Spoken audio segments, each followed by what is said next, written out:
Pagpapalago ng silver economy, isa sa magiging top priorities ng ASEAN member states para naman sa aging population.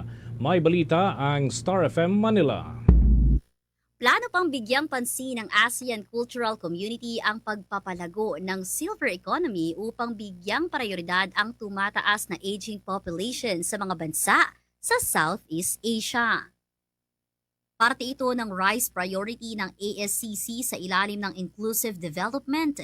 Layo nitong maisulong pa ang tinatawag na active aging sa mga senior citizen. Samantala, hinihikayat din ang mga private sector na maging kabahagi ng layuning magkaroon pa rin ng active workforce ang Pilipinas. Ito ay sa pamamagitan ng pamumuhunan sa products at services na makatutulong sa active aging na nararanasan ng bawat bansa sa Timog Silangang Asya.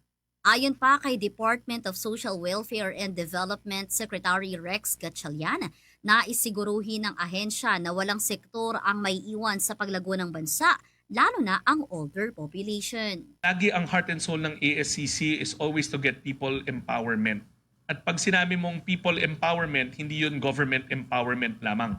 But rather you get the whole community, you get the private sector. Maraming CSR na malalaking kumpanya, maraming mga good doers out there who just wants to help. Pag-develop ng silver economy o yung gawin nating produktibo ang ating mga tumatandang mga mamamayan, lahat yan hindi naman kakayanin ng pamalaan lamang or ng ASEAN lamang. Importante dyan yung partisipasyon ng private sector katulad nga doon sa silver economy. Alam nyo, lagi kasi pinag-usapan the green economy, the blue economy, pero alam nyo, ang buong rehiyon natin or ang buong mundo tumatanda. Hindi naman ibig sabihin na tumanda, hahayaan na natin na nasa bahay lamang. Ang gusto ng ating Pangulo, Pangulong Ferdinand R. Marcos Jr., produktibo ang bawat mamamayan sa nation building. Kaya ang konsepto natin ng silver economy is to get the private sector involved.